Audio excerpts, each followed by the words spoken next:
नमस्कार, जय माँ करणी। आप सभी का हार्दिक स्वागत है अयाधि संधि के अगले वीडियो में। आज का हमारा नियम है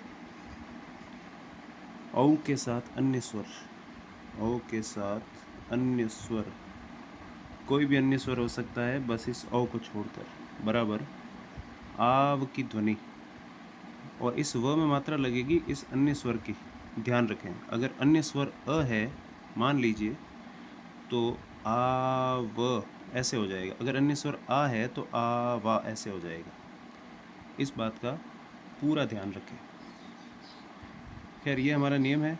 इस नियम को लिख दें कहीं पर। हम इसके उदाहरण पढ़ने जा रहे हैं।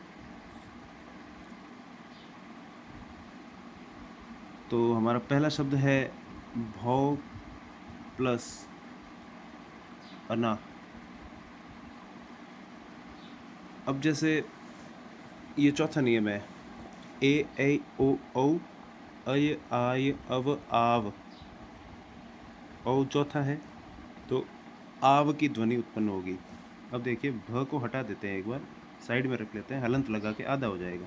उसके बाद क्या है, ओ, और उसके बाद है अ, और फिर है ना। तो औ के बाद अन्य स्वर बराबर आ व में मात्रा किसकी लगेगी? अन्य स्वर की। तो यहाँ पर हो जाएगा आ और व पूरा। ठीक है, ये सब कहाँ पर आएगा? ये सब आएगा जहाँ पर संधि होनी है, यानी कि यहाँ। तो हमने जब संधि की तो ये जो इस कोष्ठक में लिखा हुआ था वो हमने हटा दिया। अब बचा क्या है? आ व। ये आ और ये व, पूरा व है, क्योंकि व में अ की मात्रा लग गई। अब जब भ के बाद आ और फिर व बचा है, तो ये हो गया भा, फिर रहा व, फिर रहा ना, भावना। ठीक है, अब अगला उदाहरण देखते हैं।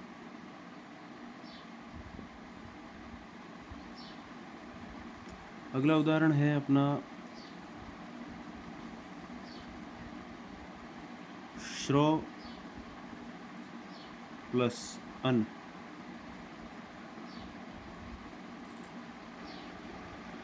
तो श्रो और अन का क्या होगा? श्र, श्र के बाद बचा है औ, और उसके बाद बचा है अ, और फिर है न। क्योंकि संधि औ प्लस अन्य स्वर में होगी, इसलिए हमने इसको कोष्ठक में लिखा है। औ के साथ अन्य स्वर मतलब अव आव, अय आय अव आव। औ के बाद अन्य स्वर तो आव की ध्वनि और उस व में अ की मात्रा लग जाएगी, क्योंकि प्लस के बाद अ है। तो श्र के बाद बचा आ, यानी कि श्रा, फिर बचा व, ये व, और न का ण में परिवर्तन हो जाएगा, जैसा कि हमने पढ़ा था। श्रव प्लस अन का हो जाएगा श्रावण। अब देखिए, एक छोटा सा कन्फ्यूजन हो सकता है। हमने दो उदाहरण पढ़े थे। एक ये पढ़ा था पिछले वीडियो में, देखिए, श्रो प्लस अन, और एक ये अभी अब पढ़ा हमने श्रो प्लस अन। दोनों में एक छोटा सा फर्क है, इस पर मात्रा का फर्क है। एक पर एक मात्रा लगी, एक पर दो मात्राएं लगी, यानी एक पर ओ की मात्रा है, एक पर औ की मात्रा है। जब हमें पता है कि ओ के बाद अन्य स्वर हो तो अव की ध्वनि प्रकट होती है, और औ के बाद अन्य स्वर हो तो आव की ध्वनि प्रकट होती है। तो श्रो प्लस अन, इसका हो जाएगा श्रवण, और श्रव प्लस अन का हो जाएगा श्रावण। बस ये फ़र्क है। ठीक है, तो इसमें कंफ्यूज नहीं होना है। इसमें ये ध्यान रखें आप कि अब है कि आव है, अय है या आय है, यहीं पर गलती होती है, बाकी कोई गलती नहीं होती। अय आय अब आव, इसका ध्यान रखें। ऐसा नहीं कि श्रो प्लस अन पूछे और आप श्रावण कर दो, वो गलत हो जाएगा। फिर थोड़ा सा रुक कर सोच समझ कर करें। जब भी उत्तर करना हो, जब भी परीक्षा में बैठना हो, जब भी कोई पूछे, थोड़ा सोच समझ कर उत्तर दें। एक और शब्द है श्रो प्लस अक। अभी क्या है कि हम अलग से नियम पढ़ रहे हैं ना, तब सब कुछ इजी लग रहा है। मतलब मैं ये नहीं कह रहा बहुत मुश्किल है, लेकिन बहुत इजी भी नहीं है। कंफ्यूज हो जाते हैं लोग। वैसे इजी है, लेकिन कन्फ्यूजन हो जाता है। अभी हम औ का नियम पढ़ रहे हैं तो हम आव में ही उत्तर देंगे, लेकिन जब प्रश्न पूछा जाता है, जब ऑप्शन दिए जाते हैं, तब थोड़ा सा ध्यान रखने की ज़रूरत होती है। तो देखिए, श्र, श्र के बाद यहाँ पर औ की मात्रा, औ के बाद अन्य स्वर अ, और फिर है क। जब औ के बाद अन्य स्वर है तो क्या बनेगा? आव, आ और व में मात्रा लगेगी उसी अन्य स्वर की, यानी कि अ की मात्रा। ठीक है, ये व के नीचे हलंत नहीं है, ये अंडरलाइन किया है मैंने। देखिए हलंत ऐसे होता है, ऐसे, और ये है ऐसे होता है अंडरलाइन, तो इसमें भी कंफ्यूज ना हो। श्र के बाद बचा आ, तो ये रहा श्रा, फिर बचा व, फिर बचा क, तो हो गया आपके श्रावक।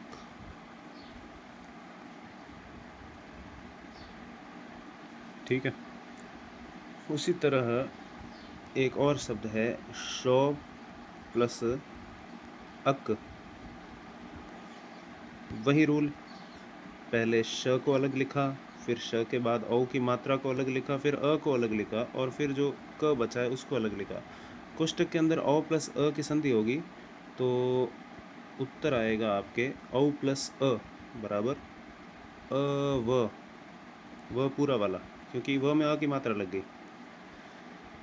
सॉरी, आव, आव की ध्वनि प्रकट होती है क्योंकि औ की मात्रा है। औ प्लस अन्य स्वर बराबर आव, तो श के बाद आ बराबर शा, फिर आया व, फिर आया क, तो ये रहा क, शावक। शावक वो छावा मूवी देखी है आप लोगों ने, संभाजी महाराज वाली, विक्की कौशल की। उसी छावा का अर्थ होता है, मराठी में छावा बोलते हैं, अपने हिंदी संस्कृत में शावक बोलते हैं। मैंने तो नहीं देखी मूवी, पर नाम का अर्थ पता है बस। अब थोड़ा हम संधि विच्छेद की तरफ चलते हैं। एक शब्द है यही श्राविका, श्राविका। तो देखिए इसको ऐसे अलग करते हैं कि आव की ध्वनि कहाँ पर है, श्राविका, तो श्र के बाद आव की ध्वनि है, फिर इका, तो श्र को अलग लिख देते हैं। फिर आव, आव की ध्वनि में जो मात्रा है व में, वो भी साथ में लिखते हैं, आवी का, श्र आवी का। आवी लिखा है तो आव की ध्वनि भी पहले आ गई, आवी। इसका क्या अर्थ हुआ, औ प्लस ई, ये ई अन्य स्वर आएगा। ठीक है, तो इसको हम यहाँ पर लिख देते हैं औ प्लस ई। ई क्यों आया, क्योंकि व में ई की मात्रा है, ये ध्यान रखें आप, हम बार बार पढ़ रहे हैं वैसे। तो श्र के बाद औ तो हो गया श्रो, ये हो गया श्रो। अब क्या बचा, ई प्लस का, श्रो प्लस इका, श्राविका। बस आप दो मात्रा एक मात्रा इनका ध्यान रखें। उसी तरह एक शब्द है शाविका, शावक सिंह का बच्चा, और शाविका सिंह की छोटी बच्ची, मादा। खैर, श की ध्वनि के बाद आवी, आवी, फिर का, आवी। आवी का क्या अर्थ हुआ, देखिए कि आव की ध्वनि व में ई की मात्रा। ठीक है, अब देखिए जब आवी लिखा हुआ है तो औ के साथ कोई अन्य स्वर बराबर आव, औ के साथ ई स्वर बराबर आवी, तो इसको हम यहाँ लिख देते हैं औ प्लस ई। बस यही है हमारा जवाब। श के बाद औ तो शो, और फिर इका, ये रहा इका। शो प्लस इका बराबर शाविका। अगला हमारा शब्द है नाविक। नाविक का क्या होगा, जब न के बाद आव की ध्वनि है, फिर ई की मात्रा है।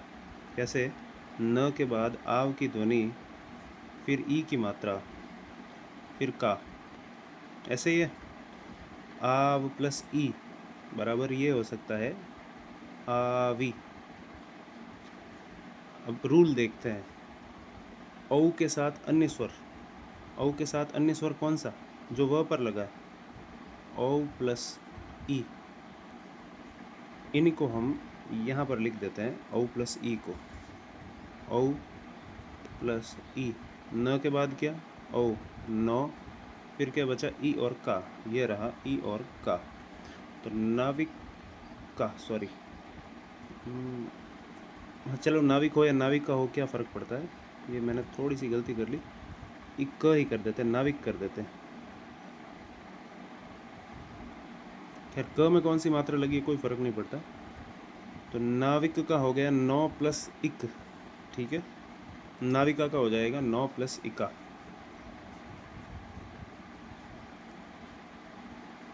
अब एक शब्द होता है धावक। धावक का क्या होगा, ध के बाद आव की ध्वनि, आ व में अ की मात्रा। तो इसको हम ऐसे भी लिख सकते हैं, पूरा व करके लिख देते हैं, अलग अलग करके इसलिए समझा रहा हूँ ताकि समझने में आसानी हो। ध प्लस आव प्लस अक। आव कैसे बना, औ के बाद अन्य स्वर होगा। अन्य स्वर कौन सा, अ, क्योंकि व में अ की मात्रा थी। औ प्लस अ को हम इस कोष्ठक के अंदर लिख देते हैं क्योंकि हमने यहाँ पर संधि की है। औ प्लस अ, ध के बाद ओ बराबर धो, फिर बचा अ और क, तो ये रहा अ, ये रहा क, ठीक है।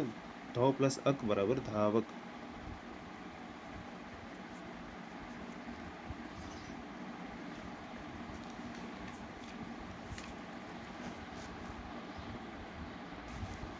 अब देखिए, पौ प्लस अन और धौ प्लस इका क्या होगा, पौ प्लस अन है तो होगा पावन, क्योंकि औ के बाद अन्य स्वर बराबर आव की ध्वनि। धौ प्लस इका बराबर होगा धाविका। औ के बाद ई, तो व में ई की मात्रा लग जाएगी, और औ के बाद अ, तो व में अ की मात्रा लग जाएगी। औ है तो आव की ध्वनि आएगी, दोनों में आव की ध्वनि। पौ प्लस अन पावन, धौ प्लस इका धाविका, ठीक है। और इसी तरह एक संधि विच्छेद और कर लेते हैं। पावक, प के बाद आव की ध्वनि है तो हम प को अलग लिख के आव की ध्वनि को भी अलग लिख देते हैं। आव की ध्वनि व में कौन सी मात्रा, अ की, तो हम व को एक बार पूरा लिख देते हैं, ये रहा व और ये रहा क। जब आ व है तो औ के बाद अन्य स्वर कौन सा, जो व में लगा है, व में मात्रा किसकी, अ की, तो अन्य स्वर हो गया अ।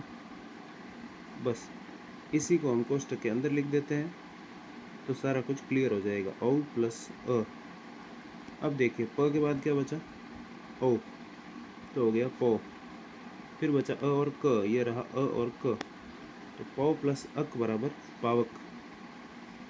पावक शब्द है अग्नि का संधि विच्छेद, माफ कीजिए, पर्यायवाची शब्द। अग्नि का पर्यायवाची शब्द है पावक। पावक आग, अग्नि, अनल, हुताशन आदि, ठीक है। यहाँ पर हम अयादि संधि को समाप्त करते हैं। अयादि संधि किया, यहाँ पर हमारे स्वर संधि समाप्त हो चुके हैं। अब अगली वीडियो में हम व्यंजन संधि के बारे में कुछ पढ़ेंगे। तब तक के लिए आपका बहुत बहुत धन्यवाद। स्वर संधि का हमारा ये जो भी चैप्टर था वो ख़त्म होता है।